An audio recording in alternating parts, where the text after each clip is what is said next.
ವಕೀಲರಾಗಿ ನಾನು ಸೇವೆ ಮಾಡಿ ಜನಸೇವೆ ಮಾಡ್ಕೊಂಡು ಬಂದೆ. ಇಲ್ಲ ರಾಜಕೀಯದಲ್ಲಿ ಬಂದಾಗಲೂ ಜನಸೇವೆ ಮಾಡ್ಕೊಂಡಿದ್ದೀನಿ. ಈಗಲೂ ಜನಗಳ ಮಧ್ಯೆ ಇದ್ದೀವಿ ನಾವು. ಎಲೆಕ್ಷನ್ ಬಂದಾಗ ಮಾತ್ರ ಜನಗಳ ಮುಂದೆ ಹೋಗಲ್ಲ. ನಾನು ಇಂಗ್ಲೀಷ್ ಮೀಡಿಯಂ ಓದಿರೋದ್ರಿಂದ ಪಬ್ಲಿಸಿಟಿ ಚೆನ್ನಾಗಿತ್ತು, ಇಂಗ್ಲೀಷಲ್ಲೇ ಆರ್ಗ್ಯುಮೆಂಟ್ಸ್ ಮಾಡ್ತಾ ಇದ್ದೆ. ಯಾಕೆ ಸರ್ ನೀವು ರಾಜಕೀಯಕ್ಕೆ ಪ್ರವೇಶ ಮಾಡಬಾರ್ದು? ಯಾರತ್ರ ₹1 ತಗೊಂತಾ ಇರಲಿಲ್ಲ. ನಾನು ಅವ್ರಿಗೆ ಫ್ರೀ ಆಗಿ ಮಾಡ್ಕೊಟ್ಬಿಡ್ತಾ ಇದ್ದೆ. 5 ಬಾರಿನೂ ನಾನು ಎಲೆಕ್ಷನ್ ಗೆದ್ದಿದ್ದೀನಿ ನಾನು.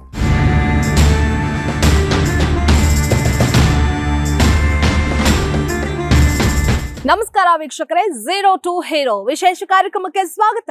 ನಾನು ನಿಶ್ಚಿತ. ಸಾಧನೆ ಅನ್ನುವಂಥದ್ದು ಸುಖ ಸುಮ್ಮನೆ ಬರುವಂತದ್ದಲ್ಲ. ಅದರಲ್ಲೂ ಸಾಧನೆಯನ್ನ ಮಾಡ್ಬೇಕು ಅಂತ ಹೇಳಿ ಹೊರಟಂತವ್ರಿಗೆ ಸಾಕಷ್ಟು ಕಲ್ಲು ಮುಳ್ಳುಗಳ ದಾರಿ ಸಹಜವಾಗಿ ಇದ್ದೇ ಇರುತ್ತೆ. ಇನ್ನು ಸಾಧನೆಯನ್ನ ಮಾಡೋದಕ್ಕೆ ಇಂತಹದ್ದೇ ನಾವು ರೂಪುರೇಷೆಗಳನ್ನ ಹಾಕೊಳ್ಬೇಕು ಅಂತ ಅಂದ್ರೆ ಅದು ಹೋಗೋದಕ್ಕೆ ಸಾಧ್ಯನಾ? ಅದು ಕೂಡ ಸಾಧ್ಯ ಇಲ್ಲ. ಕೆಲವೊಂದ್ಸಲ ಹಾಗೂ ಆಗ್ಬಹುದು, ಹೀಗೂ ಆಗ್ಬಹುದು. ನಾವು ಸಾಧನೆಯನ್ನ ಮಾಡಿಯೇ ಮಾಡ್ತೀವಿ. ಒಂದು ಜನರ ಹಿತಕ್ಕಾಗಿರ್ಬಹುದು, ಸಮಾಜಕ್ಕೆ ಮತ್ತಷ್ಟು ಏನೋ ಕೊಡುಗೆಯನ್ನ ಕೊಡುಗುವಂತಹ ನಿಟ್ಟಿನಲ್ಲಾಗಿರ್ಬೋದು, ಯಾವುದಾದ್ರೂ ಒಂದು ರೀತಿಯಲ್ಲಿ ನಾವು ಸಾಧನೆಯನ್ನ ಮಾಡ್ಬೇಕು ಅಂತ ಹೊರಟಿರ್ತೀವಿ.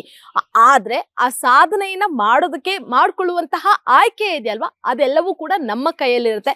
ಅಂತಹದ್ದೇ ಸಾಧನೆಯನ್ನ ಮಾಡಿರುವಂತಹ ನಾಯಕನ ವಿಚಾರಕ್ಕೆ ಸಂಬಂಧಪಟ್ಟಂತೆ ನಾಯಕನನ್ನ ಇವತ್ತು ನಾವು ಇಂಟರ್ವ್ಯೂ ಮಾಡ್ತಾ ಇದೀವಿ. ಅವ್ರು ಯಾರು ಬೇರೆ ಯಾರು ಅಲ್ಲ, ಈಗಾಗಲೇ ಸಾಕಷ್ಟು ಜನರಿಗೆ ಸಮಾಜದಲ್ಲಿ ಕೊಡುಗೆಯನ್ನ ಕೊಟ್ಟಿದ್ದಾರೆ, ಕೆಲಸಗಳನ್ನ ಮಾಡಿಕೊಟ್ಟಿದ್ದಾರೆ. ಇನ್ನು ಮುಂದೆ ಮಾಡ್ಬೇಕು ಅಂತ ಹೇಳಿ ಕೂಡ ಸಾಕಷ್ಟು ನಿರೀಕ್ಷೆಗಳು ಮತ್ತೆ ಈಗಾಗಲೇ ಸಾಕಷ್ಟು ಕೆಲಸ ಕಾರ್ಯಗಳನ್ನ ಕೂಡ ಮಾಡುವಂತಹ ನಿಟ್ಟಿನಲ್ಲಿ ದಾರಿಯಲ್ಲಿ ಹೋಗ್ತಾ ಇರುವಂತಹ ನಾಯಕ ಇವತ್ತು ನಮ್ ಜೊತೆಗಿದ್ದಾರೆ.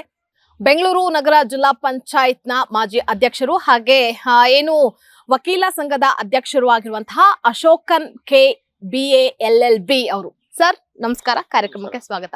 ಈ ಸಾಧನೆ ಅನ್ನುವಂಥದ್ದು ಸುಲಭದ ಮಾತಲ್ಲ, ಆದ್ರೆ ಇದರ ಹಿಂದೆ ಕಷ್ಟ, ಸುಖ, ನೋವು, ನಲಿವು, ಎಡವು ಎಲ್ಲವೂ ಕೂಡ ಇದ್ದೇ ಇರುತ್ತೆ ಸಹಜವಾಗಿ. ಆದ್ರೆ ಮೊದಲನೇದಾಗಿ ಬಾಲ್ಯದಿಂದ ಆರಂಭ ಮಾಡ್ಬೇಕು ಸರ್. ಯಾರೇ ಆದ್ರೂ ಕೂಡ ಒಂದೆಡೆಗೆನೆ ನಾವು ಎತ್ತರಕ್ಕೆ ಹೋಗಿ ನಿಲ್ತೀವಿ ಅಂತಂದ್ರೆ ಅದು ಆಗೋದಿಲ್ಲ.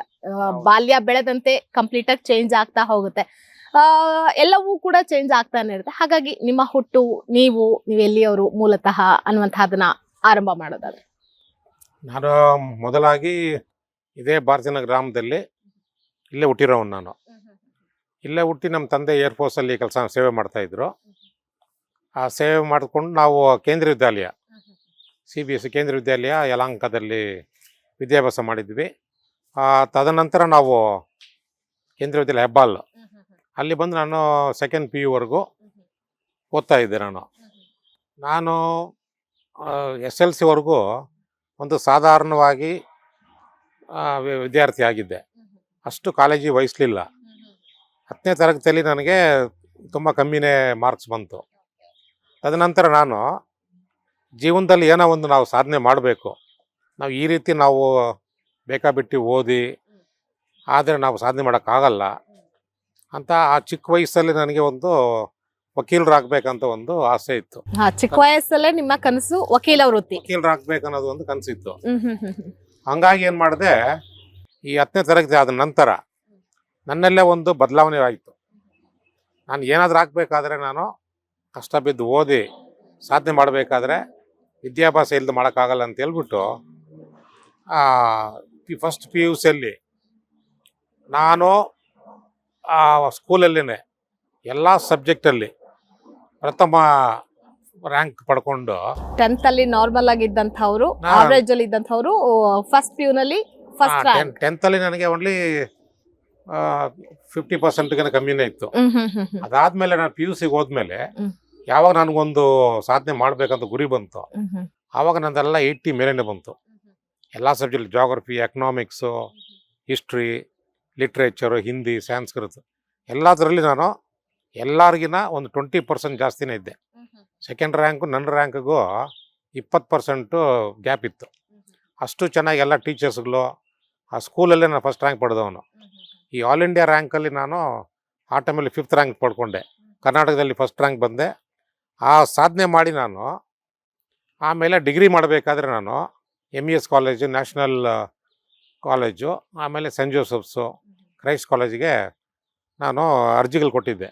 ಎಲ್ಲ ಕಡೆ ನನಗೆ ಆಯ್ಕೆ ಬಂತು. ಆವಾಗ ನಾನು ವೆಸ್ಟರ್ನ್ ಕಾಲೇಜಲ್ಲಿ ಚೆನ್ನಾಗಿ ಓದಿ ಸ್ವಲ್ಪ ಕಲ್ಚರ್ ಕಲಿಬೇಕಂತ ಹೇಳ್ಬಿಟ್ಟು ಸೆಂಟ್ ಜೋಸೆಫ್ಸ್ ಕಾಲೇಜಲ್ಲಿ ಡಿಗ್ರಿ ಮಾಡಿದೆ ನಾನು. ಅಲ್ಲಿ ಸಹ ನಾನು ಆ ಡಿಗ್ರಿ ಮಾಡೋ ಸಮಯದಲ್ಲಿ ಸಾಕಷ್ಟು ನಾನು ಸಾಧನೆ ಮಾಡಿ ಅಲ್ಲಿ ರ್ಯಾಂಕ್ ಪಡ್ಕೊಂಡು ಬಂದಿರೋನು.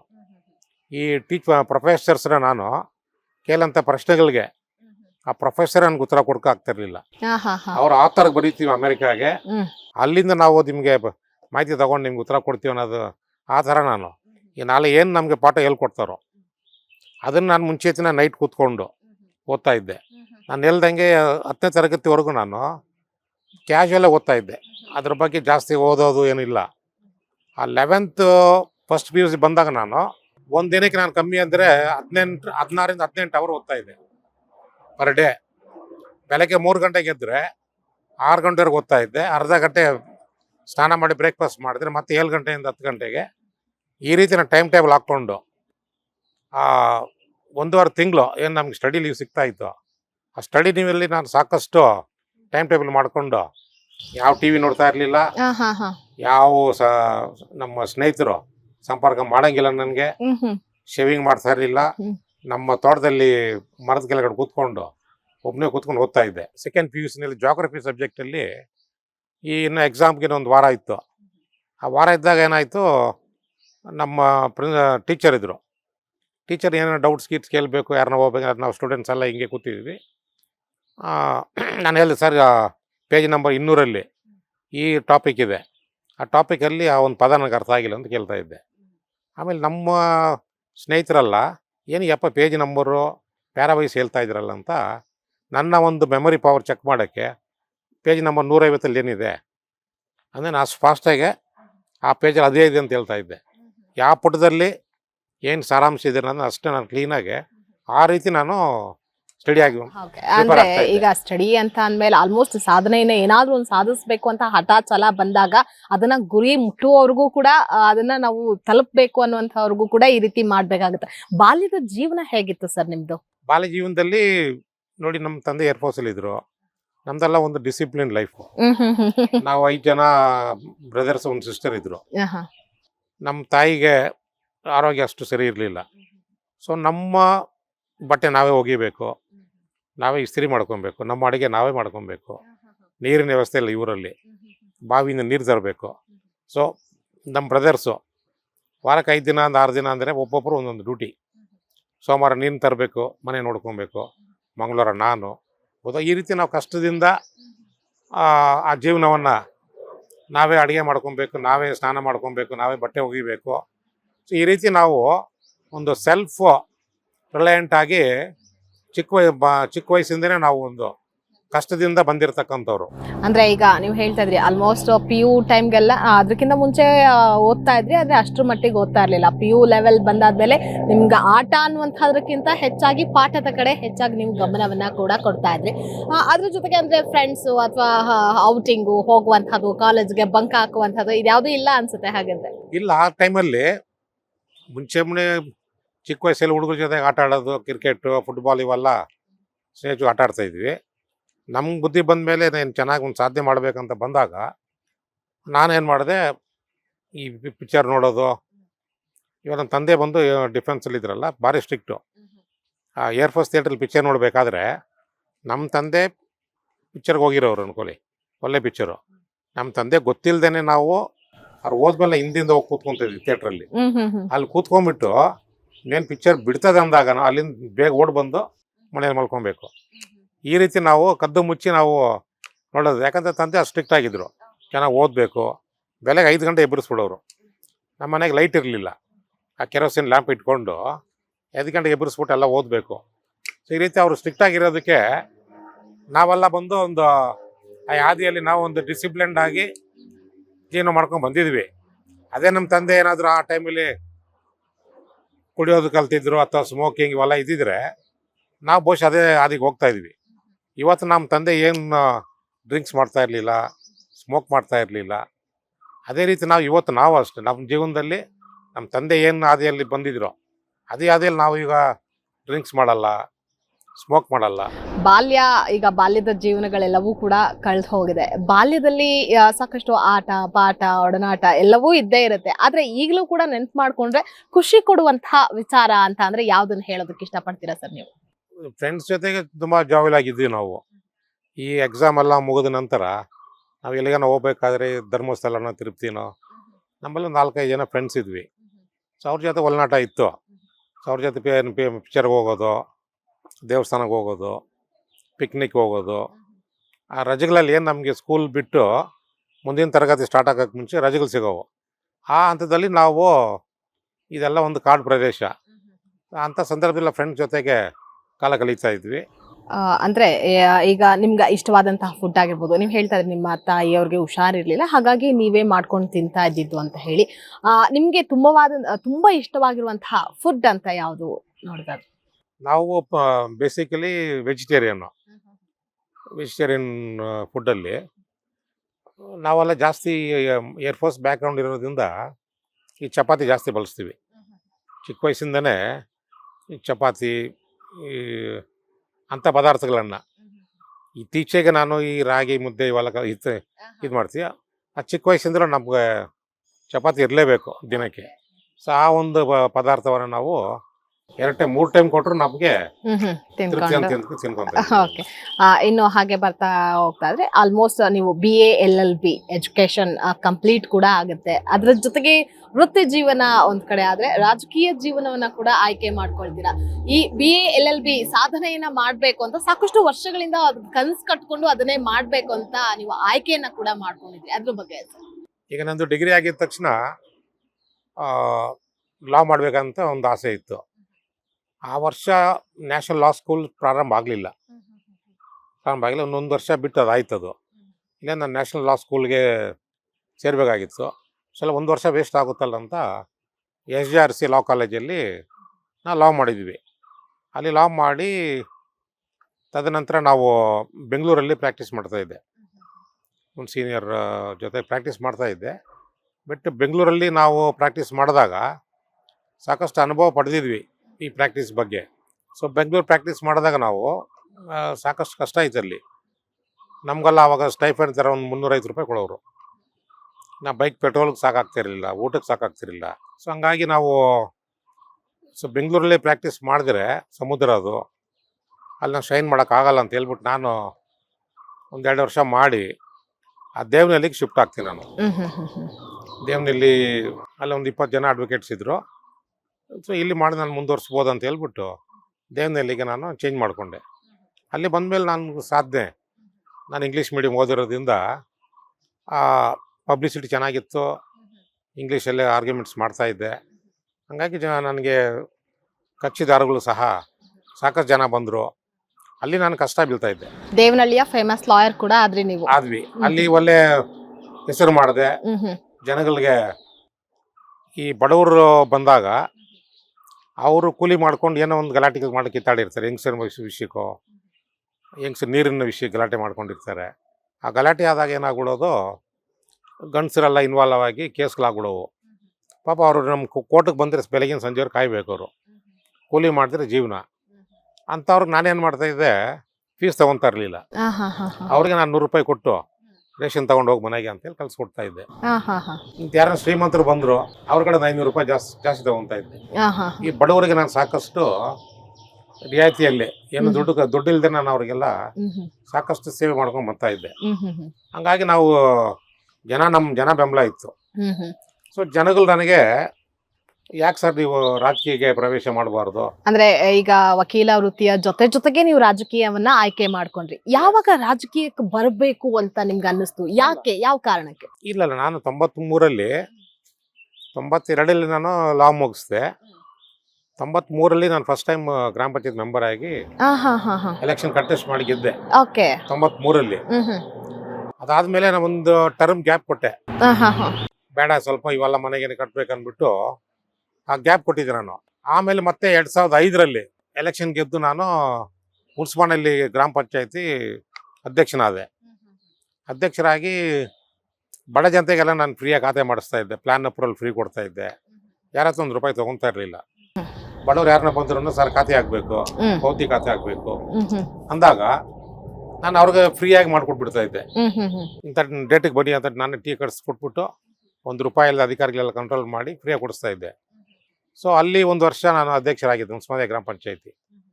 ಆಮೇಲೆ ಜಿಲ್ಲಾ ಪಂಚಾಯತಿ ಎಲೆಕ್ಷನ್ ಬಂತು. ಸೊ ನಮ್ಮ ಮುಖಂಡರುಗಳು ಇವರೆಲ್ಲ ಸೇರಿಕೊಂಡು ಯಾಕೆ ನೀವು ಜಿಲ್ಲಾ ಪಂಚಾಯತಿಗೆ ಹೋಗ್ಬಾರ್ದಾ, ಅಂತ ಹೇಳ್ಬಿಟ್ಟು ನನಗೆ ಆಯ್ಕೆ ಮಾಡಿದ್ರು. ಹ್ಮ್ ಹ್ಮ್ ಆಗ ನಾನು ಹುಣಸಮನೆಯಲ್ಲಿ ಅಧ್ಯಕ್ಷ ಸ್ಥಾನನ ರಾಜೀನಾಮೆ ಕೊಟ್ಟು ಹ್ಮ್ ಹ್ಮ್ ಜಿಲ್ಲಾ ಪಂಚಾಯತಿಗೆ ಗೆದ್ದೆ ಹ್ಮ್ ಹ್ಮ್ ಹ್ಮ್ ಹ್ಮ್ 2006ರಲ್ಲಿ. ಅದು ಗೆದ್ದು ಆಮೇಲೆ ಅಲ್ಲಿ ನಾನು ಉಪಾಧ್ಯಕ್ಷರಾಗಿದ್ದೆ, ಅಲ್ಲಿ ಸೇವೆ ಮಾಡ್ಕೊಂಡು ಬಂದೆ. ಸೊ ನಾನು ಏನು ಇಲ್ಲಿ ಕಷ್ಟ ಬಿದ್ದು ವಕೀಲರು ವೃತ್ತಿ ಮಾಡಿದ್ನೋ ಆ ಜನ ಬೆಂಬಲ ಇತ್ತು. ಪಂಚಾಯತಿ ಚೇರ್ಮನ್ ಆಗಿ ಅಲ್ಲಿ ಕಷ್ಟ ಬಿದ್ದು ನಿಷ್ಠೆಯಿಂದ ಕೆಲಸ ಮಾಡಿದ್ದಕ್ಕೆ ಜನ ಮೆಚ್ಕೊಂಡ್ರು. ಇದೆಲ್ಲ ನನ್ನ ಜನ ಬೆಂಬಲ ಇರೋದಕ್ಕೆ ನಾನು ಜಿಲ್ಲಾ ಪಂಚಾಯತಿ ಗೆಲ್ಲಕ್ಕೆ ನನಗೆ ಸುಲಭ ಆಯಿತು. ಪ್ರತಿ ಬಾರಿಯೂ ಕೂಡ ನೀವು ಎಲೆಕ್ಷನ್ಗೆ ಕಂಟೆಸ್ಟ್ ಮಾಡ್ತಾ ಇದ್ರ ಅಥವಾ ಒಂದು ಬಾರಿ ಕಂಟೆಸ್ಟ್ ಮಾಡುವಂತದ್ದು ಅಥವಾ ಇಲ್ವಾ, ಹೇಗೆ ಇತ್ತು ಸರ್ ಇದು? ಇಲ್ಲ, ನಾನು 5 ಬಾರಿ ಕಂಟೆಸ್ಟ್ ಮಾಡಿದ್ದೆ. ಸೊ 5 ಬಾರಿನೂ ನಾನು ಎಲೆಕ್ಷನ್ ಎಲ್ಲ ಸರಿ ಗೆದ್ದಿದ್ದೀನಿ ನಾನು. ಸತತ ಗೆಲುವು ಹಾ. ನಿಮ್ಮನ್ನ ಜನಸೇವೆ ಗೆದ್ದು ಎತ್ತ ಕೊಂಡೊಯ್ಯುವಂತಹ ನಿಟ್ಟಿನಲ್ಲಿ Yes. ತುಂಬಾ ಸ್ಫೂರ್ತಿದಾಯಕವಾಗಿದೆ. ಆಮೇಲೆ ಜಿಲ್ಲಾ ಪಂಚಾಯತಿ ಎಲೆಕ್ಷನ್ ಬಂದಾಗ ನಮಗೆ ನಮ್ಮ ಸಚಿವರು ಈಗ ಏನು ಕೃಷ್ಣ ಬೈರೇಗೌಡರು ಇದ್ದಾರೋ ಕಂದಾಯ ಸಚಿವರು, ಅವರು ನಮಗೆ ಬೆಂಬಲ ಕೊಟ್ಟು ನಮಗೊಂದು ಇದು ಮಾಡೋರು, ಈ ರೀತಿ ನೀವು ಈ ಕ್ಷೇತ್ರಕ್ಕೆ ಹೋಗ್ಬೇಕು ನೀವು.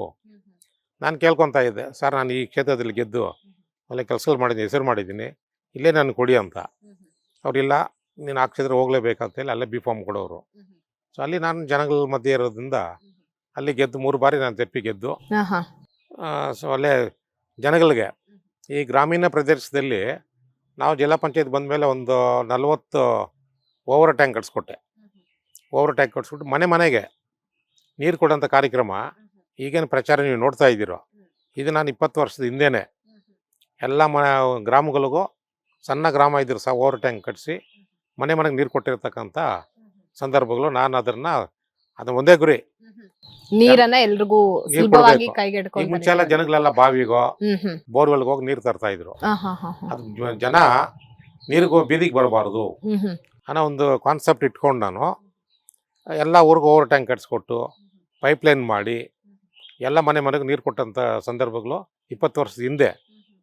ಈಗೇನು ಜಲ ಮಿಷನ್ ಅಂತ ಮಾಡಿ ಈಗ ಎಲ್ಲ ಮನೆ ಮನೆ ಕೊಡ್ತಾ ಇದ್ದೀರೋ ಸೆಂಟ್ರಲ್ ಗೌರ್ಮೆಂಟಿಂದ. ಇದು ನನ್ನ ಜಿಲ್ಲಾ ಪಂಚಾಯತಿ ಅವಧಿಯಲ್ಲಿ ನಾನು ಒಂದು 30-40 ಗ್ರಾಮಗಳಿಗೆ ಮನೆ ಮನೆ ನೀರು ಕೊಟ್ಟಂಥ ಸಂದರ್ಭಗಳಿದೆ. ಓಕೆ. ಇನ್ನು ಈಗಾಗಲೇ ನಿಮ್ಮ ಕ್ಷೇತ್ರದ ಜನತೆ ಸಾಕಷ್ಟು ಸಮಸ್ಯೆ ಅನ್ನುವಂಥದ್ದು ದಿನ ಕಳೆದಂತೆ ಸಹಜವಾಗಿ ಇದ್ದೇ ಇರುತ್ತೆ. ಅಂತಹ ಸಮಸ್ಯೆಗಳನ್ನಾಗಿರ್ಬೋದು, ನಿಮ್ಮ ಕ್ಷೇತ್ರದ ಜನತೆ ಯಾವುದೇ ರೀತಿ ಸಮಸ್ಯೆಯಿಂದ ಇರಬಾರದು ಅನ್ನುವಂಥ ನಿಟ್ಟಿನಲ್ಲಿ ನೀವು ಮಾಡುವಂತಹ ಕಾರ್ಯಗಳಾಗಿರ್ಬೋದು, ಅವರ ನಿರೀಕ್ಷೆಗಳು ಏನು, ಮುಂದೆ ನೀವು ಏನ್ ಮಾಡ್ಬೇಕಂತ ಅಂದ್ಕೊಂಡಿದ್ದೀರಾ? ನೋಡಿ, ಜನಗಳಿಗೆ ನಿರೀಕ್ಷೆ ಈಗ ಈ ಮನೆ ಇಲ್ಲದೆ ಬಡವರು, ಸುಮಾರು ಜನ ಬಡವರು ಮನೆ ಇಲ್ಲದೆ ಪರದಾಡ್ತಾವ್ರೆ, ಬಾಡಿಗೆ ಕೊಟ್ಕೊಂಡಿದ್ದಾರೆ. ಸೊ ಹಂಗಾಗಿ ನಾವು 2018ರಲ್ಲಿ ಬಡವರಿಗೆ 1 ಲಕ್ಷ ಮನೆ ಕಾರ್ಯಕ್ರಮ ಅಂತ ಕಾಂಗ್ರೆಸ್ ಸರ್ಕಾರ ವತಿಯಿಂದ ನಮ್ಮ ಸಿದ್ದರಾಮಯ್ಯ ಅವರು ಮುಖ್ಯಮಂತ್ರಿ ಆಗಿದ್ದಾಗ ಈ ಒಂದು ಸ್ಕೀಮನ್ನು ಮಾಡಿದ್ವಿ. ಆಗ ನಾನು ಎಲ್ಲ ಬಡವರಿಗೆ ನಮ್ಮ ಮನೆಯಲ್ಲೇ ಕೂತ್ಕೊಂಡು ಸಿಸ್ಟಮ್ ಇಕ್ಕಿ ಸುಮಾರು ಒಂದು 1800 ಅರ್ಜಿಗಳನ್ನು ನಾನೇ ಅವ್ರಿಗೆಲ್ಲ ಉಚಿತವಾಗಿ ಸ್ವೀಕಾರ ಮಾಡಿ ಅದನ್ನೆಲ್ಲ ರೆಡಿ ಮಾಡಿ ಈಗ ಕೊಟ್ಟಿದ್ವಿ. ಈ ಹಂತದಲ್ಲಿ ಸುಮಾರು ನಮ್ಮ ವ್ಯಾಪ್ತಿಯಲ್ಲಿ ಈ ಬಡವ್ರಿಗಂತೇನೆ ಒಂದು ಅಪಾರ್ಟ್ಮೆಂಟ್ ಕಟ್ತಾ ಇದ್ದಾರೆ, ಸಿಂಗಲ್ ಬೆಡ್ರೂಮ್ ಅಪಾರ್ಟ್ಮೆಂಟು. ಈಗಾಗಲೇ ಅರ್ಜಿ ಹಾಕಿರೋರಿಗೆ ಕೆಲವ್ರಿಗೆಲ್ಲ ಈಗ ಸಾಧನೆಯಲ್ಲಿ ಸಿಕ್ಕಿದೆ. ಮತ್ತೆ ಸರ್, ಈಗಾಗಲೇ ಇದ್ರಲ್ಲೂ ಕೂಡ ಗೋಲ್ಮಾಲ್ ಆಗುತ್ತೆ. ಅದಕ್ಕೆ ಸಿಗಬೇಕಾದಂಥವ್ರಿಗೆ ಸರಿಯಾಗಿ ಸಿಗೋದಿಲ್ಲ, ಇದರಲ್ಲಿ ಕಾಣದ ಕೈಗಳ ಕೈವಾಡ ಇರುತ್ತೆ ಅಂತ ಹೇಳ್ತಾರಲ್ಲ, ಅಂಥವ್ರಿಗೆ ಯಾವ ರೀತಿ ಇದನ್ನ ಇದ್ ಮಾಡೋದಕ್ಕೆ? ಇಲ್ಲ, ಈ ಸ್ಕೀಮ್ ವೆರಿ ಟ್ರಾನ್ಸ್ಪರೆನ್ಸಿ ಇದೆ. ಯಾಕಂದ್ರೆ ನೀವು ಸರ್ಕಾರಕ್ಕೆ ನೇರವಾಗಿ ಹಣ ಕಟ್ತೀರಾ. ಈಗ ಅಮೌಂಟ್ 1 ಲಕ್ಷ ಕಟ್ಬಿಟ್ಟು ನೀವು ರಾಜೀವ್ ಗಾಂಧಿ ಹೌಸಿಂಗ್ ಕಾರ್ಪೊರೇಷನ್ ಇಂದ ನಿಮ್ಗೆ ಲೋನ್ ಸಿಗುತ್ತೆ. ಈಗ ಫಾರ್ ಎಕ್ಸಾಂಪಲ್ ನೀವು ಒಂದು ಮನೇಲಿ ಬಾಡಿಗೆ ಆಗಿದ್ದೀರಾ, ನೀವು ಒಂದು 6,000 ಬಾಡಿಗೆ ಕಟ್ತಾ ಇದ್ದೀರಾ. ಆ ಬಾಡಿಗೆ ದುಡ್ಡನ್ನ ನೀವು ಏನು ಮಾಡ್ತೀರಾ, ಈ ಹೌಸಿಂಗ್ ಕಾರ್ಪೊರೇಷನ್ ಲೋನ್ ತಗೊಂಡಾಗ ಈ ಮನೆ ಬಾಡಿಗೆ ದುಡ್ಡನ್ನ ಅಲ್ಲಿ ಪಾವತಿ ಮಾಡ್ತಾ ಇರ್ತೀರ. ಬಹುಶಃ ಒಂದು 7-8 ವರ್ಷಕ್ಕೆ ಆ ಅಪಾರ್ಟ್ಮೆಂಟ್ ನಿಮ್ಮ ಸ್ವಂತ ಆಗುತ್ತೆ. ಈಗ ನೀವು ಒಂದು ಅಪಾರ್ಟ್ಮೆಂಟು ಖಾಸಗಿಯವ್ರ ಹತ್ರ ಕೊಂಡ್ಕೊಂಡೋಗಿ ಹೋದರೆ ಸಿಂಗಲ್ ಬೆಡ್ರೂಮ್ ಅಪಾರ್ಟ್ಮೆಂಟ್ ಬಂದು 20-22 ಲಕ್ಷ ಇದೆ. ಇದೇ ಅಪಾರ್ಟ್ಮೆಂಟ್ ನಾವು ಬರೀ 7 ಲಕ್ಷ ರೂಪಾಯಿಗೆ ಬಡವ್ರಿಗಂತ ಕೊಡ್ತಾ ಇದ್ದೀವಿ. ನೀವು 1 ಲಕ್ಷ ಕಟ್ಬಿಟ್ರೆ ಈಗ ನಾವು ಮತ್ತೆ ಲೋನ್ ನಾವೇ ಕೊಡ್ತೀವಿ. ಆ ಲೋನ್ ಕೊಟ್ಬಿಟ್ಟು ಬಾಡಿಗೆ ಬದಲಾಗಿ ನೀವು ಇಲ್ಲೇ ಲೋನ್ ಕಟ್ಕೊಂಡೋದ್ರೆ ನಿಮ್ಗೆ ಬಾಡಿಗೆನೂ ಉಳಿತದೆ, ಮನೆಯೂ ಸ್ವಂತ ಆಗ್ತದೆ. ಈ ನಿಟ್ಟಿನಲ್ಲಿ ಇದರಲ್ಲೇನು ಅಂತ ಲೋಪದೋಷ ಕಂಡು ಬರಲ್ಲ. ಸ್ಕೀಮ್ ಮಾಡಿರ್ತೀವಿ. ಆ ಸೀನಿಯರಿಟಿ ವಯಸ್ಸು ಯಾರ್ಯಾರು ಅರ್ಜಿ ಹಾಕಿದಾರೋ ಅಂಥವ್ರಿಗೆ ನಾವು ಕೊಡ್ತೀವಿ. ಕೆಲವರು ದೂರ ಆಗ್ಬೋದು ಅನ್ಕೊಬಹುದು. ಕೆಲವರು ಒಟ್ನಲ್ಲಿ ನಿಮ್ಮ ಕ್ಷೇತ್ರದ ಜನತೆಗೆ ಯಾವುದೇ ಕಾರಣಕ್ಕೂ ಅನ್ಯಾಯ ಆಗಬಾರ್ದು ಆಗ್ಬಾರ್ದು. ಅನ್ನುವಂಥದ್ದು ನಿಮ್ಮ Yes. ಇದಾಗಿದೆ. ಯಾವ ರೀತಿ ಇನ್ನು ಮುಂದಿನ ದಿನಗಳಲ್ಲಿ ಈಗ ನೀರಿನ ಸಮಸ್ಯೆಗಳು ಸಹಜವಾಗಿ ಬೇಸಿಗೆ ಬಂದಂತಹ ಸಂದರ್ಭದಲ್ಲಿ ನೀರಿಂದಾಗಿರ್ಬೋದು ಅಥವಾ ಮಳೆ ಬಂದಂತಹ ಸಂದರ್ಭದಲ್ಲಿ ಸರಿಯಾಗಿ ಸರಾಗವಾಗಿ ನೀರು ಹರಿದೋಗೋದಕ್ಕೂ ಜಾಗ ಇಲ್ದಲೆ, ಚರಂಡಿ ವ್ಯವಸ್ಥೆ ಇಲ್ದಲೆ ಅಥವಾ ಒತ್ತುವರಿ ಆ ವಿಚಾರಕ್ಕೆ ಸಂಬಂಧಪಟ್ಟಂತೆಗಳು ಕೂಡ ಅವ್ರ ಸಮಸ್ಯೆಗಳನ್ನ ಎದುರಿಸ್ತಾ ಇರ್ತಾರೆ. ಅವ್ರಿಗೆ ಶಾಶ್ವತ, ತಾತ್ಕಾಲಿಕ ಅನ್ನೋದಕ್ಕಿಂತ ಶಾಶ್ವತವಾದಂತಹ ಪರಿಹಾರ ಬೇಕಾಗತ್ತೆ. ಅಂಥವ್ರು ನಿಮ್ಮನ್ನ ಅರಸಿ ಬಂದಂತಹ ಸಂದರ್ಭದಲ್ಲಿ ಯಾವ ರೀತಿ ನಿಮ್ಮ ಈ ಕ್ಷೇತ್ರದಲ್ಲಾಗಿರ್ಬೋದು ಅಥವಾ ಮುಂದೆ ಯಾವತ್ತೂ ಕೂಡ ನಿಮ್ಮನ್ನ ನೆನಪು ಮಾಡ್ಕೊಳ್ಬೇಕು ಜೀವನ ಪರ್ಯಂತ ಅನ್ನುವಂತಹ ಕೆಲಸ ಕಾರ್ಯಗಳನ್ನ ಮಾಡ್ಬೇಕು ಅಂತಂದ್ರೆ ಯಾವುದು ಅಂತ ಹೇಳೋದಕ್ಕೆ ಬಯಸ್ತೀರಾ ನೀವು? ಈಗ ನಮ್ಗೆ ನೀರಿನ ಸಮಸ್ಯೆ ಮುಂಚೆ ತುಂಬಾ ಇತ್ತು. ಎಲ್ಲಿ ನಾವು ಬೋರ್ವೆಲ್ ಹಾಕಿದ್ರೆ ಆ 1,500 ಅಡಿ 2,000 ಅಡಿ ಹೋದ್ರು ನೀರು ಸಿಗ್ತಾ ಇರ್ಲಿಲ್ಲ. ಈ ನೆಟ್ಲಿ ಹೋದ್ ಸರಿ ನಮ್ ಕಾಂಗ್ರೆಸ್ ಸರ್ಕಾರ ಇದ್ದಾಗ ನಮ್ ಕೃಷ್ಣ ಬೈರೇಗೌಡರು ಏನ್ ಮಾಡಿದ್ರು, ಈ ಕೆರೆಗಳಿಗೆ ನೀರು ತುಂಬುವಂತ ಕಾರ್ಯಕ್ರಮವನ್ನು ಹಮ್ಮಿಕೊಂಡಿದ್ರು. ಎಲ್ಲ ಕೆರೆಗೆ ನೀರು ತುಂಬಿಟ್ರೆ ನಮ್ಗೆ ಈ ಬೋರ್ವೆಲ್ ಅಲ್ಲಿ ಸೋರ್ಸಸ್ ಕ್ರಿಯೇಟ್ ಆಗ್ತದೆ ಅಂತೇಳಿ ಇದು ಮಾಡಿ ಒಂದು 5 ವರ್ಷ ಆಯ್ತು. 5 ವರ್ಷ ಆದಾಗ ಏನಾಗ್ತದೆ, ಎಲ್ಲ ಕೆರೆಗಳು ನಾವು ನೀರು ತಂದು ತುಂಬಿದ್ವಿ. ಈಗ ನೀವು ಎಲ್ಲೇ ಬೋರ್ವೆಲ್ ಹಾಕಿ 400-500 ಅಡಿಗೆ ನೀರು ಸಿಗ್ತಾ ಇದೆ. ಸೊ ನೀರಿನ ಸಮಸ್ಯೆ ನಮ್ಗೆ ಈಗ ಒಂದು 5 ವರ್ಷದಿಂದ ಈಚೆಗೆ ನಮಗೆ ನೀರಿನ ಸಮಸ್ಯೆ ಇಲ್ಲ. ಈಗ ಯಾರೇ ಒಂದು ಖಾಸಗಿಯವ್ರು ಬೋರ್ ಹಾಕಿದ್ರು ಸಹ ನೀರು ಸಿಗ್ತಾ ಇದೆ. ನಾವು ಈಗ ಸುಮಾರು ಓವರ್ ಟ್ಯಾಂಕ್ಗಳು ಕಟ್ಟಿಸಿ ಸಂಪುಗಳು ಮಾಡಿ ಅಂಡರ್ಗ್ರೌಂಡ್ ಸಂಪ್ ಮಾಡಿ ಈಗ ನಮ್ಮ ಭಾಗದಲ್ಲಿ ಕುಡಿಯೋ ನೀರು ಸಮಸ್ಯೆ ಎಲ್ಲೂ ಇಲ್ಲ. ಈಗ ನಿಮ್ಮ ಭಾಗದಲ್ಲಿ ಇಲ್ಲ. ಸಮಸ್ಯೆ ಇಲ್ಲ. ನಾವೆಲ್ಲ ಅದನ್ನ ಸಾಲ್ವ್ ಮಾಡಿದ್ವಿ. ಮತ್ತೆ ನೀವು ಹೇಳ್ತಾ ಇದ್ದೆ ಕೃಷ್ಣ ಬೈರೇಗೌಡರು ಹಾಗೆ ನಿಮ್ಮ ಒಡನಾಟ ತುಂಬಾ ಚೆನ್ನಾಗಿದೆ ಅಂದ್ರೆ ಯಾವ ರೀತಿ ಅಂತ ಹೇಳೋದಕ್ಕೆ ಬಯಸ್ತೀರಾ ಸರ್? ಈಗ ನಾವು ನಿಷ್ಠಾವಂತ ಕಾರ್ಯಕರ್ತರು, ಕಷ್ಟ ಮಾಡ್ತೀವಿ. ಅವ್ರು ಏನೋ ಒಂದು ಕೆಲಸ ಹೇಳಿದ್ರೆ, ಒಂದು ಕಾರ್ಯಕ್ರಮ ಇರ್ಬೋದು, ಒಂದು ಅನುಷ್ಠಾನಕ್ಕೆ ಇರ್ತಕ್ಕಂಥ ವಿಷಯಗಳಿಗೆ ನಮ್ಗೆ ಜವಾಬ್ದಾರಿ ಕೊಟ್ಟರೆ ಆ ಜವಾಬ್ದಾರಿನ ನಾವು ಶಕ್ತಿ ಮೀರಿ ಅದನ್ನ ನಾವು ಸಾಧನೆ ಮಾಡಿದ್ದೀವಿ. ಅವ್ರು ಎಲ್ಲಿದ್ದು ಮಾತನ್ನ ನಾವು ಮೀರಲ್ಲ. ಆಮೇಲೆ ಇದನ್ನೆಲ್ಲ ಆಗಬೇಕು, ಅನುಷ್ಠಾನ ಆಗ್ಬೇಕು ಅಂದಾಗ ಅದನ್ನ ನಾವು ಕಾರ್ಯರೂಪಕ್ಕೆ ತಂದು ನಾವು ಸಾಧನೆ ಮಾಡಿ ಅವ್ರಿಗೆ ಕೈ ಜೋಡಿಸ್ಕೊಂಡು ಬರ್ತಾ ಇದ್ವಿ. ನಿಮ್ಮ ಮತ್ತೆ ಅವರ ಒಡನಾಟ ಈಗಲೂ ಕೂಡ ಹಾಗೆ ಇದೆ. ಜೊತೆಗೆ ನಿಮ್ಮ ಕ್ಷೇತ್ರದ ಜನತೆಗೂ ಕೂಡ ಅದರಿಂದ ಉಪಯೋಗ ಆಗ್ತಾ ಇದೆ. ಸರ್, ಇನ್ನು ಸರ್ಕಾರ ಕೊಟ್ಟಿರುವಂತಹ ಬಹು ಯೋಜನೆ ಅಂತ ಅಂದ್ರೆ ಪ್ರಮುಖವಾಗಿ ಪಂಚ ಗ್ಯಾರಂಟಿ ಯೋಜನೆಗಳು ನಿಮ್ಮ ಕ್ಷೇತ್ರದ ಜನತೆಗೆ ಗೃಹಲಕ್ಷ್ಮಿ ಆಗಿರ್ಬೋದು, ಗೃಹ ಜ್ಯೋತಿ ಆಗಿರ್ಬೋದು, ಈ ವಿಚಾರಕ್ಕೆ ಯಾವತ್ತಾದ್ರೂ ನಿಮ್ಮ ಮನೆ ಬಾಗಿಲಿಗೆ ನಿಮ್ಮ ಕ್ಷೇತ್ರದ ಜನತೆ ಬಂದಿದ್ದಾರಾ? ಯಾವ ರೀತಿಯಲ್ಲಿ ವರ್ಕೌಟ್ ಆಗಿದೆ ನಿಮ್ಮ ಕ್ಷೇತ್ರದಲ್ಲಿ? ಇದ್ರ ಬಗ್ಗೆ ಏನ್ ಹೇಳ್ತೀರಾ? ಪಂಚ ಗ್ಯಾರಂಟಿ ಕಾರ್ಯಕ್ರಮ ಬಂದಾಗ ಈ BJP ಕಾರ್ಯಕರ್ತರುಗಳು ಇದೆಲ್ಲ ಫೇಕು, ದಯವಿಟ್ಟು ಯಾರು ಮಾಡೋಕ್ಕೆ ಹೋಗ್ಬೇಡ್ರಿ, ನಿಮ್ಮ ಅಕೌಂಟ್ಲಿರೋ ದುಡ್ಡೆಲ್ಲ ವಾಪಸ್ ಹೋಗ್ಬಿಡ್ತದೆ, ಆ ನಿಟ್ಟಿಗೆ ಇವೆಲ್ಲ ಹೇಳ್ಕೊಂಡು ಬರ್ತಾಯಿದ್ರು. ನಾವು ಮನೆಗೆ ಹೋಗಿ ಆ ಗ್ಯಾರಂಟಿ ಕಾರ್ಡನ್ನು ಕೊಟ್ಟು ನಂಬರ್ ತೊಗೊಂಡು ಈ ಗ್ಯಾರಂಟಿ ನಾವು ಕೊಡ್ತೀವಿ, ಸರ್ಕಾರ ಕೊಡದೆ ಹೋಗಿದ್ರೆ ನಮ್ಮೂರಿಗೆ ನಾನೇ ಕೊಡ್ತೀನಿ, ನಾವು ಏನು ಮಾತು ಇವತ್ತು ಕೊಡ್ತಾ ಇದ್ದೀನೋ ಅವ್ರು ಕೊಟ್ಟಿಲ್ವಾ, ನಾನು ಕೊಡ್ತೀನಿ ಅದನ್ನು ಅಂತ ಎಲ್ಲರಿಗೂ ಒಂದು ಭರವಸೆ ತೊಗೊಂಬಂದು ನಮ್ಮ ಸರ್ಕಾರ ಮತ್ತೆ ಗೆದ್ದು ಬಂದ ಮೇಲೆ ಈಗ ಎಲ್ಲರಿಗೂ ಏನು ಡೂಪ್ಲಿಕೇಟ್ ಅಂದ್ರು ಅವ್ರು ಇವತ್ತು ಮುಂದೆ ಆದ್ರೂ ಸರ್ ಕೆಲವೊಂದು ಬಾರಿ ಕೇಳಿ ಬರ್ತಾ ಇದೆ, ಗೃಹಲಕ್ಷ್ಮಿ ನಮ್ಮ ಮನೆ ಯಜಮಾನಿಯ ಒಡತಿಗೆ ಏನು ಸರಿಯಾಗಿ ಬರ್ತಾ ಇಲ್ಲ ಅಂತ ಹೇಳ್ತಾ ಇದಾರೆ. ನಿಮ್ಮ ಕ್ಷೇತ್ರದಲ್ಲಿ ನಿಮ್ಮ ಗೃಹಿಣಿಯರು ಏನಾದ್ರು ಇದ್ರ ಬಗ್ಗೆ ಕಂಪ್ಲೇಂಟ್ ಮಾಡಿದಾರಾ? ಅವ್ರಿಗೆ ನೀವು ಯಾವ ರೀತಿ ಸಮಾಧಾನ ಸಬೂಬ ಏನ್ ಕೊಟ್ಟಿದ್ದೀರಾ? ಹೇಗೆ ಈಗ ಬೈ ಚಾನ್ಸ್ ಏನು ಲೋಪದೋಷ ಆಗಿ ಯಾರೋ ಇಬ್ಬರಿಗೆ ಅದು ಟೆಕ್ನಿಕಲ್ ಎರರಿಂದ ಬರ್ದೇ ಇರ್ಬೋದು. ಮತ್ತೆ ಅದೇ ಅಮೌಂಟ್ ಈಗ 3 ತಿಂಗಳು ಬಂದಿಲ್ಲ, ಒಂದೇ ಸೇರಿ 6,000 ಬಂದ್ಬಿಡ್ತದೆ. ಸೊ ಆ ಥರ ತುಂಬ ಆಡ್ಲಿ 1%. ಅದನ್ನು ಮತ್ತೆ ನಾವೇ ಅಟೆಂಡ್ ಮಾಡಿ ಅಧಿಕಾರಿಗಳಿಗೆ ಹೇಳಿ ಅದನ್ನ ಮತ್ತೆ ಅವ್ರ ಅಕೌಂಟ್ಗೆ ಹಾಕ್ಸ್ತಾ ಇದ್ವಿ. ಈ ಅನ್ನಭಾಗ್ಯ ಕೂಡ ಎಸ್ DBT ಆಗ್ತಾ ಇಲ್ಲ ಅನ್ನುವಂಥದ್ದು ಸಮಸ್ಯೆಗಳಿದೆ ಅಂತ ಹೇಳಿ ಈ ಅನ್ನಭಾಗ್ಯದ ಅಷ್ಟೇ ನಮ್ಮೂರಲ್ಲಿ ನಾವೇ ನಮ್ಮ ಬಿಲ್ಡಿಂಗ್ ಕೊಟ್ಟಿದ್ವಿ. ಅನ್ನಭಾಗ್ಯ ವಿತರಣೆ ಕಾರ್ಯಕ್ರಮಕ್ಕೆ ನಾವೇ ಅದನ್ನ ಜಾಗ ಕೊಟ್ಟು ಅದು ಎಲ್ಲರಿಗೂ ಉಪಯೋಗ ಆಗಿ ಎಲ್ಲರೂ ತಗೊತಾ ಇದ್ದಾರೆ. ಈಗ 1 ತಿಂಗಳಿಂದ ಸರ್ಕಾರ ಅನೌನ್ಸ್ ಮಾಡಿದ್ದಾರೆ, ಅನ್ನಭಾಗ್ಯ ದುಡ್ಡು ಕೊಡ್ತಾ ಇದ್ರು, ಅದ್ರ ಬದಲು ಅಕ್ಕಿನೇ ಕೊಡ್ತಾ ಇದೀವಿ ಅಂತೇಳಿ ಇತ್ತೀಚೆಗೆ ಅದು ಕಾರ್ಯರೂಪ ಬರ್ತಾ ಇದ್ದದು. ಈಗಾಗಲೇ ನೀವು ರಾಜಕೀಯ ಜೊತೆಗೆ ವಕೀಲ ವೃತ್ತಿ ಎರಡನ್ನೂ ಹೇಗೆ ಕೊಂಡೊಯ್ಬೇಕು, ಅಥವಾ ಈ ಕಡೆ ವಕೀಲ ವೃತ್ತಿಯನ್ನು ಕೂಡ ಮುಂದುವರಿಸಿಕೊಂಡು ರಾಜಕೀಯವನ್ನ ಹೇಗೆ ಕೊಂಡೊಯ್ಬೇಕು ಅನ್ನುವಂಥದ್ದು ನಿಮ್ಮ ಕನಸು ಸರ್? ವಕೀಲರ ವೃತ್ತಿ ರಾಜಕೀಯಕ್ಕೆ ಹೊಂದ್ಕೊಂಡಿದ್ದು.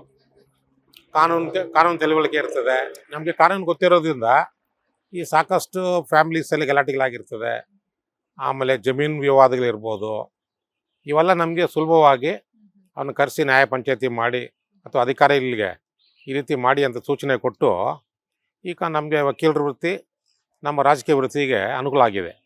ಇದರಿಂದ ನಾವು ಸಾರ್ವಜನಿಕ ಎಲ್ಲರಿಗೂ ಸಹಕಾರ ಮಾಡಲಿಕ್ಕೆ ನನಗೆ ತುಂಬ ಅನುಕೂಲ ಆಗಿದೆ. ಓಕೆ, ಮುಂದಿನ ರಾಜಕೀಯ ನಡೆ ನುಡಿ ನಿಮ್ಮ ಕನಸು ಏನಾಗ್ಬೇಕು, ಹೇಗೆ ಮುಂದೇನು ಅಂತ ಜನ ನಿರೀಕ್ಷೆಯಲ್ಲಿ ಇರ್ತಾರೆ. ಸಾಕಷ್ಟು ಜನರಲ್ಲಿ ಕುತೂಹಲ ಕೂಡ ಇದ್ದೇ ಇರತ್ತೆ, ಅದ್ರ ಬಗ್ಗೆ ಸರ್. ಆ ಜನ ಹೇಳೋದೇನೋ, ನೀವು 3 ಬಾರಿ ಜಿಲ್ಲಾ ಪಂಚಾಯತಿ ಆಗಿ ಅಧ್ಯಕ್ಷರು ಉಪಾಧ್ಯಕ್ಷರಾಗಿದ್ದೀರಾ, ಎಲ್ಲ ಆಗಿ ವಕೀಲ ಸಂಘ ಅಧ್ಯಕ್ಷರಾಗಿದ್ದೀರಿ. ನಿಮ್ಮನ್ನ ಒಂದ್ಸರಿ ನಾವು ಶಾಸಕರಾಗಿ ನೋಡಬೇಕು ಅನ್ನೋದು ಕನಸಿದೆ. ಅದು ನಾವು ಸಾಕಷ್ಟು ನಿರೀಕ್ಷೆಗಳು ಕೂಡ ಇದ್ದೇ ಇರುತ್ತೆ ಜನತೆ. ಇರ್ತದೆ. ಬಟ್ ನೋಡಿ, ಈಗ ಲಕ್ಷಾಂತರ ಜನ ಇರ್ತಾರೆ, ಎಲ್ಲರಿಗೂ ಆಸೆ ಇರ್ತದೆ ನಾವು MLA ಆಗ್ಬೇಕು, ZP ಆಗ್ಬೇಕಂತ. ಬಟ್ 2 ಲಕ್ಷದಲ್ಲಿ ಆಗೋದು ಒಬ್ಬರಿಗೆ ಸಿಗೋದು ಅವಕಾಶ. ಸೊ ಈಗ ನಮ್ಮ ಕೃಷ್ಣ ಬೈರೇಗೌಡರು ಶಾಸಕರಾಗಿದ್ದಾರೆ, ಅವ್ರ ಕೈ ಕೆಳಗಡೆ ನಾವು ಕೆಲಸ ಮಾಡ್ತಾ ಇದ್ವಿ. ನಾವೇ ಶಾಸಕರು ಅಂತ ಕೆಲಸಗಳು ಮಾಡ್ತಾ ಇದ್ವಿ. ಸೊ ಎಲ್ಲರಿಗೂ ಅವಕಾಶ ಸಿಗಲ್ಲ, ಅದು ಸಿಗ್ಲೇಬೇಕಂತೇನಿಲ್ಲ. ಒಬ್ರು ಇದ್ದಾರೆ, ಅವ್ರ ಕೆಳಗಡೆ ಮಾಡ್ಕೊಂಡು ನಿಮ್ಗೆ ಸಿಕ್ಕಂತ ಅವಕಾಶವನ್ನ ನೀವು ಯಾವ ರೀತಿ ಸದುಪಯೋಗ ಮಾಡ್ಕೊಳ್ಬೇಕು ಅಂತ ಅನ್ಕೊಂಡಿದ್ದೀರಾ? ಹಾಗಾದ್ರೆ ಸಿಕ್ಕಿದ್ರೆ ನನಗಿರತಕ್ಕಂಥ ಅನುಭವದಲ್ಲಿ ಜನಗಳು ಇನ್ನೂ ಹೆಚ್ಚಿನ ಒಂದು ಶಕ್ತಿ ಇರ್ತದೆ. ಇನ್ನೂ ಅವ್ರನ್ನ ಜಾಸ್ತಿ ಕೆಲಸಗಳು ಮಾಡಿ ಇನ್ನೂ ವ್ಯಾಪ್ತಿ ದೊಡ್ಡ ಶಾಸಕಾಂಗ ವ್ಯಾಪ್ತಿಯಲ್ಲಿ ಕೆಲಸ ಮಾಡೋಕ್ಕೆ ಅವಕಾಶ ಇದೆ. ನನಗೂ ಒಂದು ಆಸೆ ಇದೆ, ಇನ್ನು ವಕೀಲರಾಗಿ ನಾನು ಜನಸೇವೆ ಮಾಡ್ಕೊಂಡು ಬಂದೆ. ಆಮೇಲೆ ರಾಜಕೀಯದಲ್ಲಿ ಬಂದಾಗಲೂ ಜನಸೇವೆ ಮಾಡ್ಕೊಂಡಿದ್ದೀನಿ. ಈಗಲೂ ನನಗೆ ಅಂತ ಮೇಲ್ನೋಟ ಅಧಿಕಾರ ಸಿಕ್ಕಿದ್ರೆ ಇನ್ನು ಪಬ್ಲಿಕ್ ಸೇವೆ ಮಾಡೋಕ್ಕೆ ನನಗೆ ಅವಕಾಶಗಳು ಅಂತ ನಿರೀಕ್ಷೆ ಇಟ್ಕೊಂಡಿದ್ದೀವಿ ನಾವು. ಜನಸೇವೆಯೇ ಜನಾರ್ದನ ಸೇವೆ ಅನ್ನುವಂತಹ ನಿಟ್ಟಿನಲ್ಲಿ ಸಾಕಷ್ಟು ಸಾರ್ವಜನಿಕ ವಲಯದಲ್ಲಿ ದೊಡ್ಡ ಮಟ್ಟದಲ್ಲಿ ಈಗಾಗಲೇ ಕೆಲಸ ಕಾರ್ಯಗಳನ್ನ ಬಡವರಿಗೆ ಕೈದು ಹೆತ್ತುವಂತ ಕೆಲಸಗಳನ್ನ ನೀವು ಮಾಡ್ಕೊಂಡು ಬರ್ತಾ ಇದ್ದೀರಾ. ಮುಂದಿನ ದಿನಗಳಲ್ಲಿ ಇದು ಕೂಡ ಇನ್ನು ದೊಡ್ಡ ಮಟ್ಟದಲ್ಲಿ ನೀವು ಕಂಡಿರುವಂತಹ ಕನಸು ನನ್ಸಾಗ್ಲಿ ಅನ್ನುವಂಥದ್ದು ಒಂದ್ ಕಡೆ ನಮ್ಮ ಆಶಯ ಕೂಡ, ಹಾಗೆ ಜನರ ನಿರೀಕ್ಷೆಯು ಕೂಡ. ಅದು ಯಾವಾಗ ಅನ್ನುವಂಥದ್ದು ಅವ್ರ ಮುಂದೆ ಇರುವಂತಹ ಕ್ವೆಶ್ಚನ್ಸ್. ನೋಡಿ, ಈಗ ರಾಜಕೀಯದಲ್ಲಿ ಯಾವಾಗ ನಮ್ಗೆ ಅದೃಷ್ಟ ಕೂಡಿ ಬರ್ತದೋ, ಯಾವಾಗ ಸಂದರ್ಭ ಸೇರಿ ಬರ್ತದೆ ಅನ್ನೋದು ನಾವು ಯಾರು ನಿರೀಕ್ಷೆ ಇಡೋಕ್ಕಾಗಲ್ಲ. ತಾನಾಗಿ ಏನೋ ಒಂದು ಅವಕಾಶ ಸಿಕ್ಕಿದಾಗ ಬಂದಾಗ ಅದಕ್ಕೆ ತಕ್ಕಂಗೆ ನಾವು ಅದನ್ನು ಸ್ಪಂದಿಸಿ ಜನಸೇವೆ ಮಾಡೋದು. ಈಗ ನಮ್ಗೇನು ನಮ್ಮ ಅಧಿಕಾರ ಇದೆ, ಅದಕ್ಕೆ ತಕ್ಕಂಗೆ ನಾವು ಕೆಲಸ ಮಾಡ್ತಾ ಇದ್ವಿ. ಬಹುಶಃ ನಮ್ಗೆ ಇನ್ನೂ ಮೇಲೆ ಅಧಿಕಾರ ಸಿಕ್ಕಿದ್ರೆ ಅದಕ್ಕೆ ನಮ್ಗೆ ಜವಾಬ್ದಾರಿ ಜಾಸ್ತಿ ಆಗ್ತದೆ. ಈಗೇನು ಕಮ್ಮಿ ಜವಾಬ್ದಾರಿ ಇದೆ, ಇನ್ನು ಮುಂದಕ್ಕೆ ಹೋದಾಗ ಇನ್ನು ಜವಾಬ್ದಾರಿ ನಮ್ಗೆ ಜಾಸ್ತಿ ಆಗ್ತಿದ್ವಿನಾ, ಕಮ್ಮಿ ಆಗಲ್ಲ ಅದು. ಓಕೆ, ಇನ್ನು ನಿಮ್ಮ ಕ್ಷೇತ್ರದ ಜನತೆಗೆ ನಮ್ಮ ಸಾಮ್ರಾಜ್ಯ ಟಿವಿಯಿಂದ ವತಿಯಿಂದ ಏನ್ ಹೇಳೋದಕ್ಕೆ ಇಷ್ಟಪಡ್ತೀರಾ ಸರ್? ಈ ಒಂದು ಸಂದರ್ಭದಲ್ಲಿ ನಾನು ಬಡ ಜನತೆಗೆ ಏನೀಗ ಸರ್ಕಾರ ವತಿಯಿಂದ ಸವಲತ್ತುಗಳು ಇದೆಯೋ ಅದು ಸುಮಾರು ಜನಕ್ಕೆ ಗೊತ್ತಿಲ್ಲದೆ ಇರೋರು ಇದ್ದಾರೆ. ವಿಡೋ ಪೆನ್ಷನ್ ಇದೆ, ಅವ್ರು ಮಾಡ್ಕೊಂಡಿರಲ್ಲ. ಓಲ್ಡ್ ಏಜ್ ಪೆನ್ಷನ್ ಇದೆ, ರೇಷನ್ ಕಾರ್ಡ್ದು, ಇವೆಲ್ಲ ಇನ್ನೂ ಸಮಸ್ಯೆಗಳಿದೆ. ಬಟ್ ಅವ್ರಂಥವ್ರು ಯಾರೇ ಇದ್ದರೂ ಸಹ ಈಗಲೂ ನಾನು ಎಲ್ಲರಿಗೂ ಹೇಳ್ತಾ ಇದ್ದೀನಿ. ಮೊನ್ನೆ ನ್ಯೂ ಇಯರ್ ಕಾರ್ಡ್ ಕೊಟ್ಟಾಗ ನಾನು ವಿಸಿಟಿಂಗ್ ಕಾರ್ಡಲ್ಲಿ ಕಳಿಸ್ದೆ, ನಿಮ್ಮಲ್ಲಿ ಯಾರಾದರೂ ಈ ಒಂದು ಗೊಂದಲ ಇದ್ದರೆ ನನ್ನ ಸಂಪರ್ಕ ಮಾಡಿ ನಾನು ಮಾಡಿಕೊಡ್ತೀನಿ ಅಂತ. ಮನೆ ಕ್ಯಾಲೆಂಡರ್ ಕೊಟ್ಟಾಗ ನಮ್ಮ ಕೃಷ್ಣ ಬೈರೇಗೌಡರ ಕ್ಯಾಲೆಂಡರ್ ಜೊತೆಗೆ ನನ್ನ ವಿಸಿಟಿಂಗ್ ಕಾರ್ಡಲ್ಲಿ ಈ ಮನೆ ಏನು ತೊಂದರೆ ಇದ್ದರೆ ನಾನು ಸಂಪರ್ಕ ಮಾಡಿ ನಾನು ಮಾಡಿಕೊಡ್ತೀನಿ ಅಂತ ಎಲ್ಲರಿಗೂ ಒಂದು ಮೆಸೇಜ್ ಕೊಟ್ಟು, ನನ್ನ ನಂಬರ್ ಕೊಟ್ಟು ಕಾರ್ಡ್ ಕೊಟ್ಟು ಕಳಿಸಿದ್ದೀನಿ. ಅವ್ರು ಸಂಪರ್ಕ ಮಾಡಿದ್ರಲ್ಲಿ ಈಗಲೂ ನಾನು ಅಧಿಕಾರಿಗಳನ್ನ ಕರೆಸಿ ಫೋನ್ ಮಾಡಿ ಅವ್ರಿಗೆಲ್ಲ ಈಗಲೂ ಸಹ ನಾವು ಸಹಕಾರ ಕೊಟ್ಕೊಂಡು ಬರ್ತಾ ಇದ್ವಿ. ನಿಮ್ಮ ಕ್ಷೇತ್ರದ ಜನತೆ ಏನ್ ಸಮಸ್ಯೆ ಇದೆ, ಯಾವ ರೀತಿ ಸಮಸ್ಯೆ ಎದುರಿಸ್ತಾ ಇದ್ದಾರೆ, ಯಾವ ರೀತಿ ಇದ್ದಾರೆ ಅನ್ನುವಂಥದ್ದನ್ನ ಕ್ಷೇತ್ರಕ್ಕೆ ವಿಸಿಟ್ ಕೊಟ್ಟು ಆಗಾಗ ನೋಡ್ತಾ ಇರ್ತೀರಾ, ಅಥವಾ ಜನಗಳು ಮಾತ್ರ ನಿಮ್ಮನ್ನ ಬಂದು ಭೇಟಿ ಮಾಡಿ? ನಾವು ಹೋಗ್ತಾ ಇರ್ತೀವಿ. ಎಲ್ಲ ಸಂದರ್ಭದಲ್ಲಿ ನಾವು ಮನೆಗೆ ಯಾರು ಹೋದಾಗ ಮಾತಾಡಿಸಿ ಏನು ಸಮಸ್ಯೆ ಇದೆ, ನಮ್ಮಲ್ಲಿ ಸಿಬ್ಬಂದಿ ಇದ್ದಾರೆ, ಅವ್ರ ಮನೆಗೆ ಹೋಗಿ ನಿಮ್ಗೇನು ಪ್ರಾಬ್ಲಮ್ ಇದೆ, ಏನು ಮಾಡಬೇಕು ಅನ್ನೋದ್ರ ಬಗ್ಗೆ ಎಲ್ಲ ನಾವು ಅದನ್ನ ಜನಗಳ ಮಧ್ಯೆ ಇದೀವಿ. ನಾವು ಎಲೆಕ್ಷನ್ ಬಂದಾಗ ಮಾತ್ರ ಜನಗಳ ಮುಂದೆ ಹೋಗಲ್ಲ. ಹೌದು, ಯಾಕಂದ್ರೆ ಜನತೆ ಹೇಳ್ತಾರೆ ರಾಜಕಾರಣಿಗಳು ಹೆಂಗಪ್ಪ ಅಂತ ಅಂದ್ರೆ ವೈಟ್ ಸೂಟು ಬೂಟು ಹಾಕೊಂಡು ಓಟ್ ಕೇಳಕ್ ಮಾತ್ರ ಮನೆ ಬಾಗ್ಲಿಗೆ ಬರ್ತಾರೆ. ಬೇರೆ ಟೈಮಲ್ಲಿ ನಾವ್ಯಾರು, ನಮ್ಮವ್ರು ಯಾರು, ಜೊತೆಗೆ ನಾವ್ ಏನ್ ಸಮಸ್ಯೆಯಿಂದ ಎದುರಿಸ್ತಾ ಇದೀವಿ ಅನ್ನುವಂಥದ್ದನ್ನ ಮರ್ತು ಹೋಗ್ಬಿಡ್ತಾರೆ ಅನ್ನುವಂಥದ್ದು ಸಹಜವಾಗಿ ಸಾಮಾನ್ಯವಾಗಿ ಜನತೆ ಅವರ ಆಕ್ರೋಶಕ್ಕೂ ಕೂಡ ಕಾರಣ ಆಗಿರುತ್ತೆ ಅಲ್ವಾ ಸರ್? ನಾನು ನನ್ನ ರಾಜಕೀಯದಲ್ಲಿ ದಿನ ರಾಜಕೀಯ ಮಾಡೋನು, ದಿನ ಜನಸೇವೆ ಮಾಡ್ತೀನಿ. ನಾನು ಎಲೆಕ್ಷನ್ ಹೋದಾಗ ಜನಗಳು ಯಾರು ಗುಡ್ಸಲ್ಲ, ಎಷ್ಟೋ ದುಡ್ಡು ಕೊಟ್ಟರು ಓಟ್ ಹಾಕಲ್ಲ. ಬೆಳಗ್ಗೆ ಎದ್ರೆ ಜನ ನಮ್ಮ ಮುಂದೆ ಇರ್ತಾರೆ, ಕಷ್ಟ ಸುಖ ಬೆಳಗ್ಗೆ ಸಂಜೆವರೆಗೂ ನಾವು ಮನೇಲಿದ್ದಾಗಲ್ಲಿ ಯಾರೇ ಕಷ್ಟ ಬರಲಿ, ಒಂದು ಮದುವೆ ಬಂದ 50,000 ಕೊಡ್ತೀವಿ, ಕಷ್ಟ ಹಾಸ್ಪಿಟ್ಲ್ಗೆ ಎಲ್ಲ ಸ್ಪಂದಿಸ್ಕೊಂಡು, ಒಂದು ಪೊಲೀಸ್ ಸ್ಟೇಷನು ಎಲ್ಲದರಲ್ಲಿ ನಾವು ಜನಗಳ ಮಧ್ಯೆ ಇದ್ದೀವಿ. ಹಂಗಾಗಿ ನಾವು ಸತತ ಎಲ್ಲ ಚುನಾವಣೆಗಳು ಗೆದ್ಕೊಂಡು ಬರ್ತಾ ಇದ್ವಿ. ಮುಂದಿನ ನಿರೀಕ್ಷೆಗಳಿಗೆ ಜನತೆಗೆ ಏನ್ ಹೇಳೋದಕ್ಕೆ ಇಷ್ಟಪಡ್ತೀರಾ ಸರ್? ಕೊನೆಯದಾಗಿ ಜನ ಬೆಂಬಲ ಇದೆ. ಇನ್ನು ಮುಂದಿನ ಬರ್ತಕ್ಕಂಥ ದಿನಗಳಲ್ಲಿ ಏನೇ ಒಂದು ಚುನಾವಣೆ ಆದರೂ ಸಹ ನಾನು ಅದಕ್ಕೆ ಸ್ಪಂದಿಸಿ ಇನ್ನು ಮುಂದೆ ನೀವೆಲ್ಲ ಸಹಕಾರ ಕೊಟ್ಟರೆ ನಾನು ಸ್ಪಂದಿಸಿ ಮತ್ತೆ ಇನ್ನೂ ಜನಗಳಿಗೆ ನಾನು ಇನ್ನೂ ಸೇವೆ ಮಾಡೋಕ್ಕೆ ನಾನು ಇಷ್ಟಪಡ್ತೀನಿ. ಜನತೆಗೆ ನಮ್ಮ ನಾಡಿನ ಜನತೆಗೂ ಕೂಡ ನಿಮ್ಮ ಸೇವೆ ಜನರಿಗೆ ಸೇವೆಯನ್ನ ಮಾಡುವಂತಹ ಅವಕಾಶ ಸಿಗ್ಲಿ ಅಂತ ನಮ್ಮ ಸಾಮ್ರಾಟ್ ಟಿವಿ ವತಿಯಿಂದಲೂ ಕೂಡ ಆಶಿಸ್ತೀವಿ, ಆಶೀರ್ವದಿಸ್ತೀವಿ ಸರ್. ಧನ್ಯವಾದ. ಧನ್ಯವಾದಗಳು.